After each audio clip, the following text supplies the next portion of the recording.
I find those parents very irresponsible who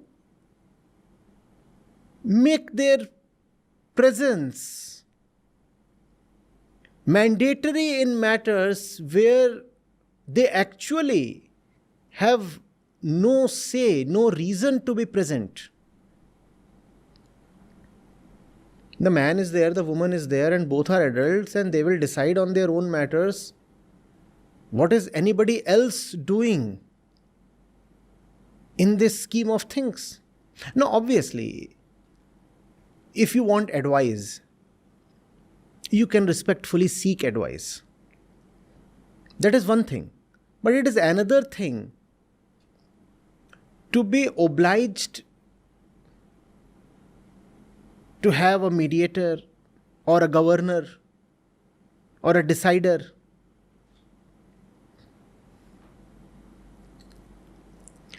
Are you getting it? And once you accept that kind of mediation or outsourcing, I do not think you have the right to complain. There are so many men in the world of so many types. A lot of them would naturally be lustful, given the kind of people we are.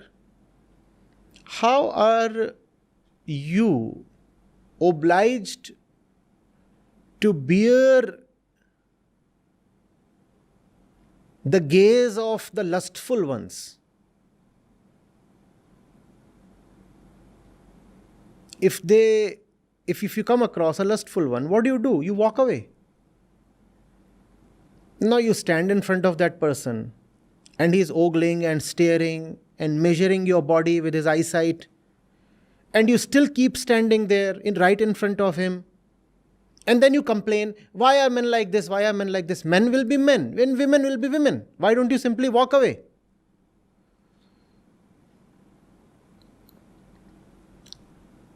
We can start a program of social reformation, obviously. We can start a program to civilize the men folk, obviously.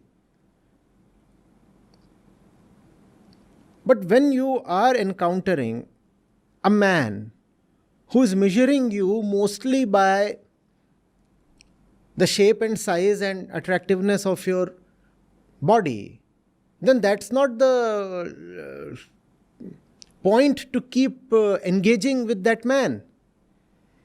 Disengage. Look elsewhere. Start walking. There's no point in complaining. There are so many of them. Pick and choose. Commodities. Aloo, potatoes. What do you do when you come upon a rotten one? You just toss it away. You pick another one, right? You do not go to the Ministry of Agriculture and start proposing a way to have better potatoes.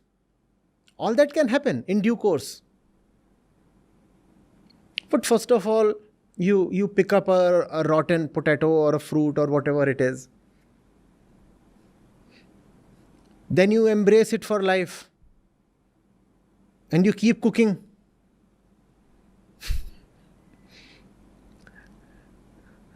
There is no point. One thing that all wisdom is founded on is your right to choose. You have the right to choose. Why then must you act as if you are under compulsion? Nobody can force your hand.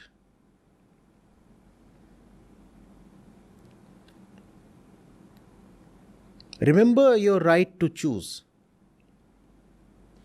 Always take the onus of your life on yourself. The responsibility is all yours.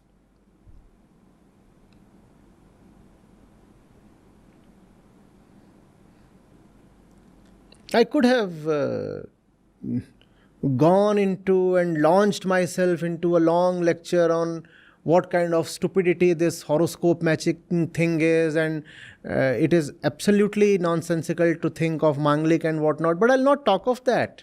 Why must I talk of that?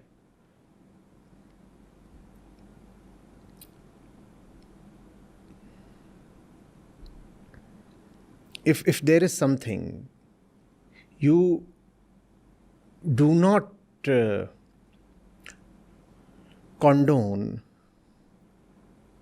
if there is something that you do not accept or like, reject it. Simple. There is no need to even justify it to others. There is no need to even, first of all, try to correct that thing. Let the society believe in horoscopes. If you know all that is stupidity, just silently walk past that thing.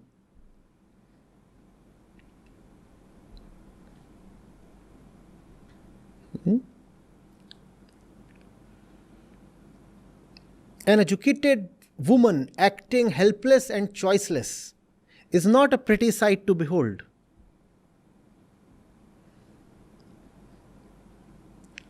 You are a human being.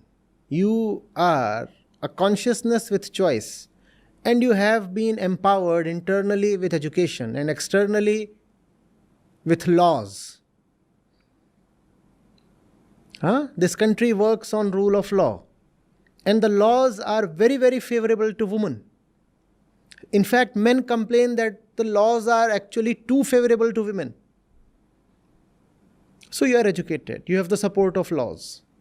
Why are you acting so dull and helpless now? Rise, exercise your choice, and live a free life.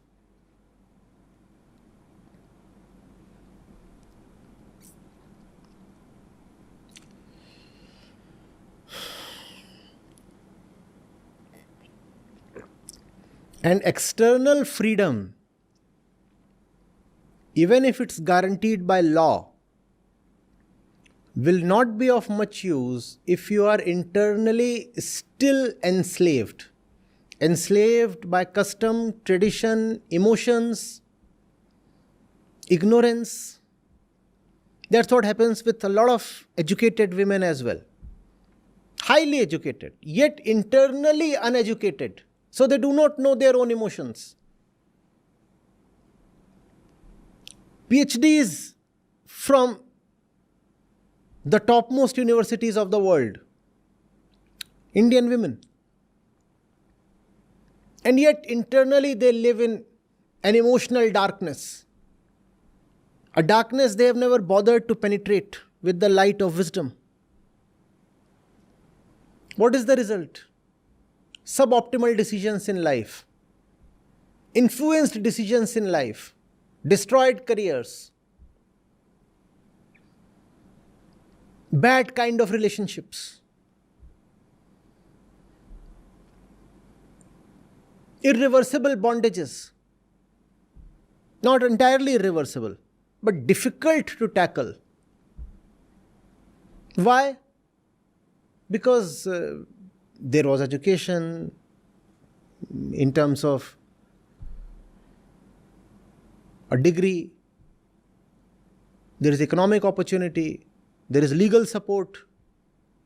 Yet internally she was still what women have always been since centuries.